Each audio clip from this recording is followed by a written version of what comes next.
Here we are again, Brother Peter with tidbits from the Word. I'm telling you, today, God has blessed. He has really blessed. You say, how, Brother Peter, has He blessed? Well, first thing He did, He allowed me to live another day, and in spite of myself, and because I am His child, His desire is to do good for me, and that I would prosper, and that I would be healthy, and I would be able to do good also. And so, let's look at Psalm 61. I've been in the Psalms for a while today, and as I read these Psalms, I see that David, he lived in a harder time than we live in, much harder time than we live in, yet he was able to follow God, and he was able to do it. And I can see him getting up in the morning, shaking the cold off, and sleeping in a damp cave, and all he had was his cloak. He didn't have anything else. It's like when Jesus was walking across the country. They walked very light. As a matter of fact, we see in some place where Paul said, hey, I left my cloak back there in Troas. How about bringing it to me? It's getting wintertime again, and I need my cloak. And back in that day, they had their robe and their cloak, and they wore it. And when nighttime came, they laid down in the cleft of a rock somewhere, and they curled up, and they pulled their head inside of there, and they pulled it over their head, their cloak, and they breathed in there and kept warm during the night. And they were much tougher people than we are.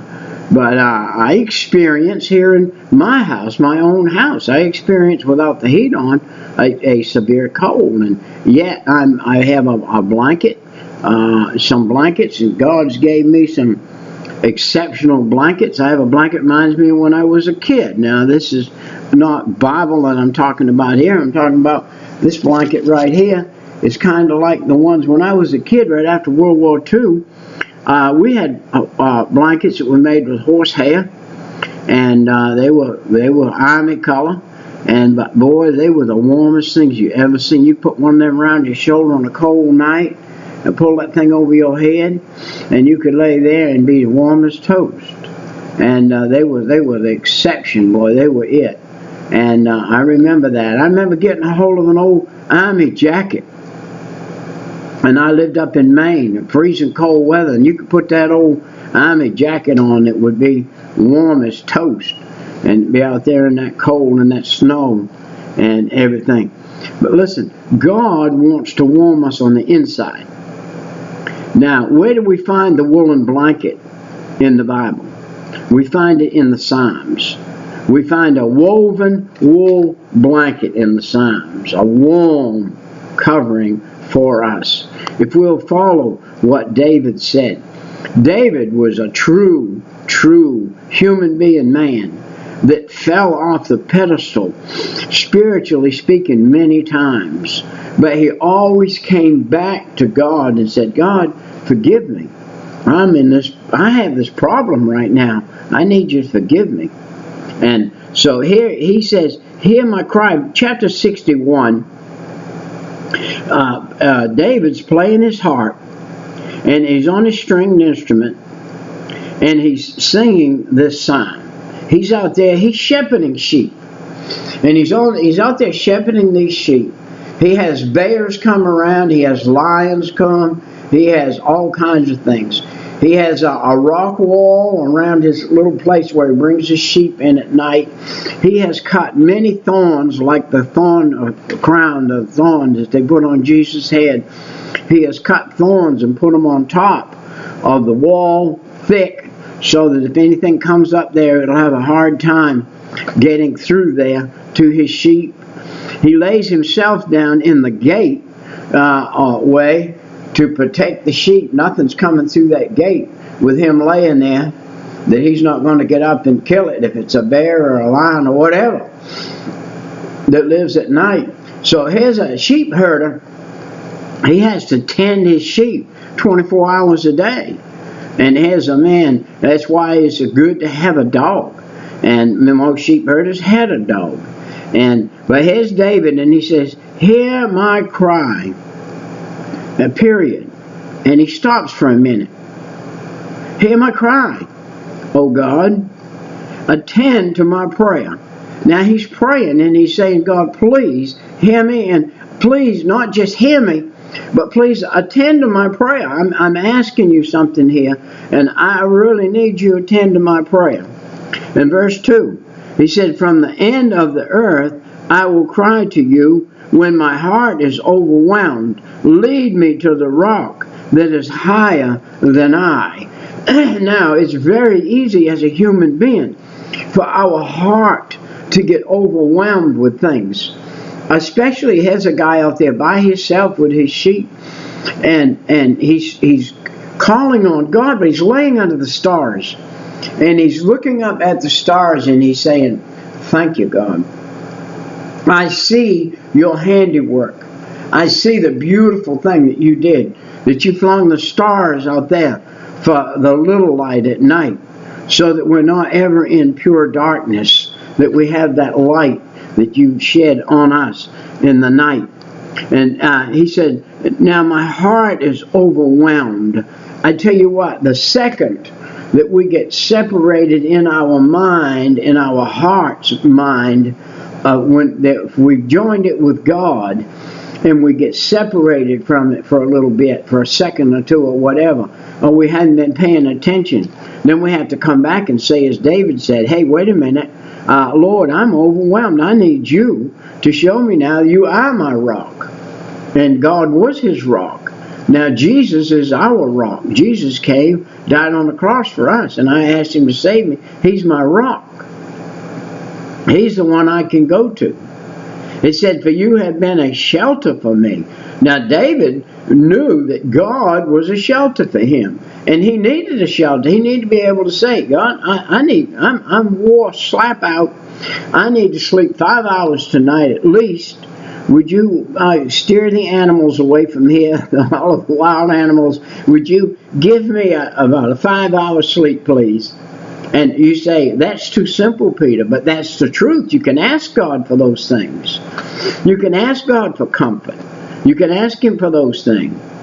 He said a strong tower from the enemy. Now, he didn't just have enemies of animals.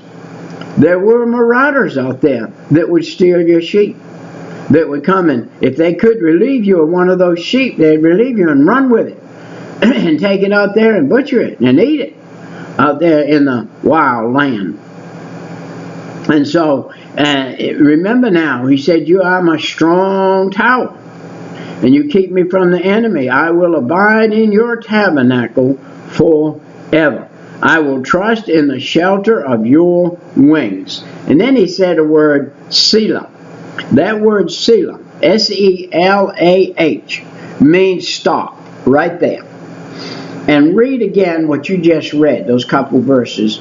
And it says muse on them. What do you do? How do you muse on them? You read them and you eat them. You think about it. Think about it. Hey, here's a man out there. How would you like? I tell you what you do.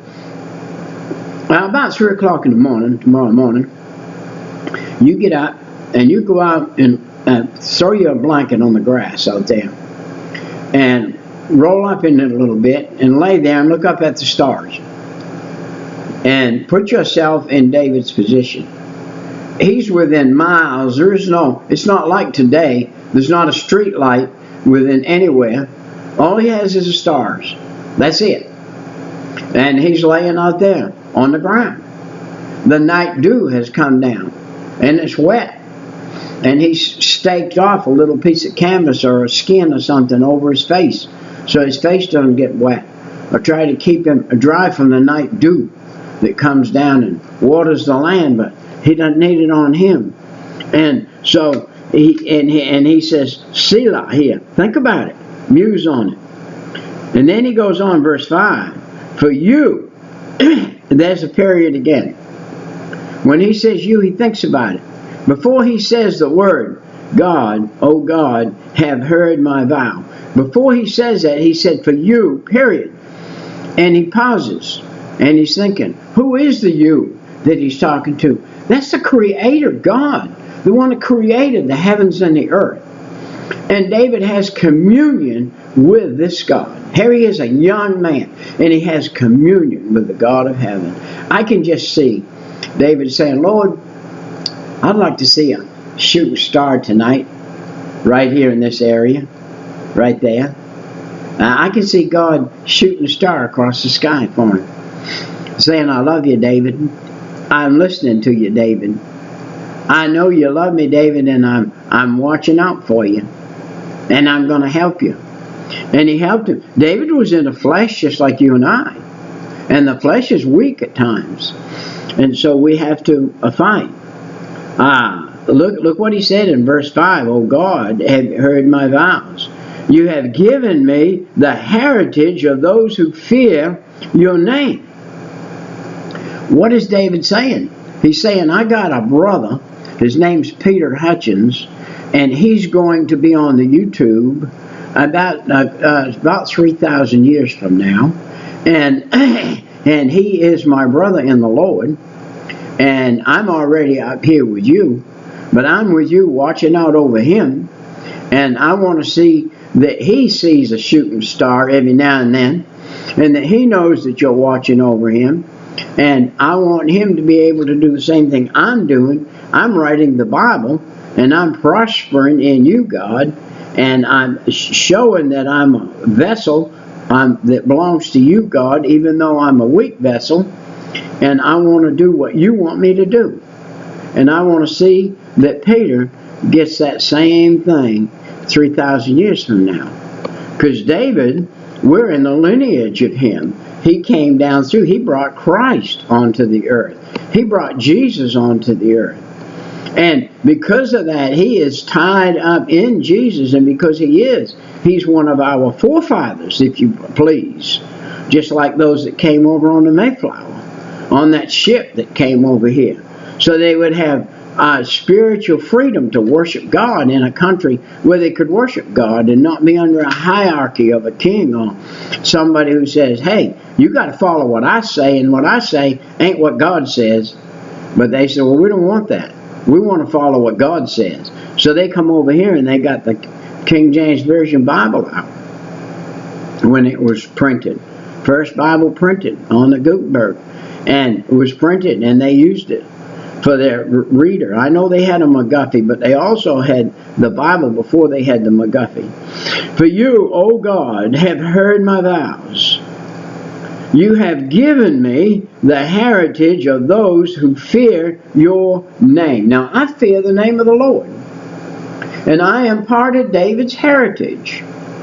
The Lord said to Abraham, I'm going to make your children as the sand of the sea. He said to Abraham, look at the stars in heaven. Abraham lay down, look at the stars as David did. He says, count them. Abraham says, God, I can't count them. There's too many. There's no way to count them. And by the way, right till today, with all of the engineering, everything that we have, nobody's been able to count the stars. And he said, I'm going to give you children as the sand of the sea. I'm one of those children. David was in that line. He's one of those children.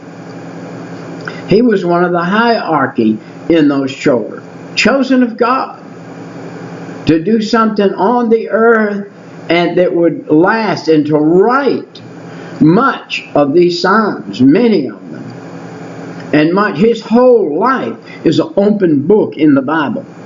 If you follow his life, you say, well, what about those times he fell? He's just like you and I. He did fall. But if you'll take his good points, they outweigh his bad. And let me tell you another thing. When David walked into heaven, he walked into heaven without one thing marked against him. I believe he had one thing, that he stole the wife of Uriah. But other than that, I believe he was forgiven for everything else. I believe he was forgiven for that, but he had a loss of reward for that. He lost a reward for that because he was in the flesh. Verse 6, you will prolong the king's life, his years as many generations. Wow. He himself was not king yet when he's writing this psalm. He himself is not king yet. Yet he knows that when he becomes king, that God will make his life right. He shall abide before God forever. Verse 7. Oh, prepare mercy and truth, which may preserve him. He's talking about himself becoming the king. And he wants God to preserve him as the king. Verse 8. So I will sing praises to your name forever, that I may daily perform my vows. Your vows are supposed to be to God. If you want to daily perform your vows, you need to stay close to God. You need to do like David did right here. You need to try what I said. Get yourself up about 2 o'clock in the morning. Get you a blanket, go out there and throw it on the grass, roll up in it, and think about it. Think about it. Here's a man writing, and then you read these Psalms. And then you read them. Now, in his day, though, you're going to lay on your lawn in the city or in somewhere there's probably street lights and everything else. It isn't like David was out there laying where there was nothing but the stars. And a wolf could run up on him quick, or a bear, or a lion, or anything could run up on him quick. And he had to be prepared at all times, even though he was catching a wink. And so God had to help him. And we see back in Psalm 60, we're reading 61, but back in Psalm 60 he said, "Oh God, you have cast us off, you have broken us down, you have been displeased, restore us again." This is where you and I need to live. We need to live in the place to where the minute that God shows us we're not in His will, we're out of His will, whatever we're doing, whatever we're doing, that minute we need to ask Him to restore us right then, to heal us. And the way David put it in verse 2 of 60, he said, "You have made the earth tremble, you have broken it, heal its branches, for it is shaken. You have shown your people hard things. You have made us drink the wine of confusion." Hey, when you do not put your trust in God through His Son, Jesus Christ, you are drinking the wine of confusion. You need to get back. You need to get where you're supposed to be if you're God's child. Look what He said in verse 4. You have given a banner to those who fear you. Do you fear God? If you fear God, this book is your banner. This is your banner right here. You need to get in it. It baffles me today how many people say, "I'm a Christian," yet they never open God's Word. I would hate to face the judgment in their shoes. You say, "Are you judging Peter?" No. The Bible says you judge a book by its cover. And if it's not the Bible, it's not the Bible. If you're not in it, you're not in it.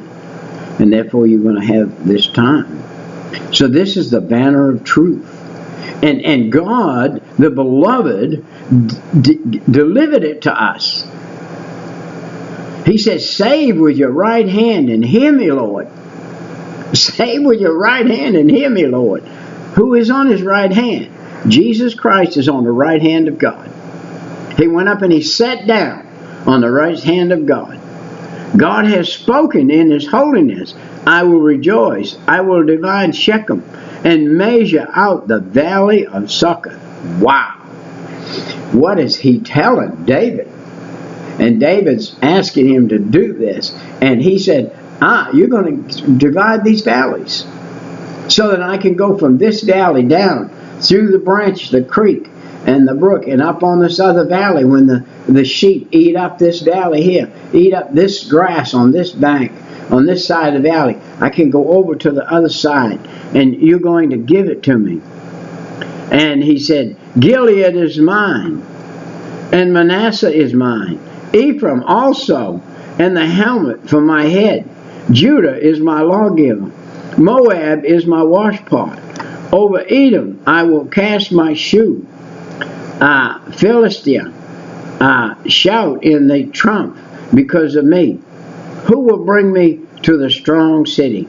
Who will lead me to Edom? It is not you, O God, who cast us off, and you, O God, who did not go out with our armies. Give us help from trouble, for the help of men is useless. Through God we will do valiantly. We will be valiant if we follow God. For it is He who shall tread down our enemies. In the flesh, when David went to battle, in the flesh, when David got to be king, and he went to battle, he found that when he went in the flesh, without the direction of God, that they were defeated and came home with a tail between their legs, and he had to call back on God and say, God, you direct us. Hey, when God directed him, he sent, where there should have been 100,000 men going out to battle, he'd send out just a handful and tell them how to do it so that they could do it.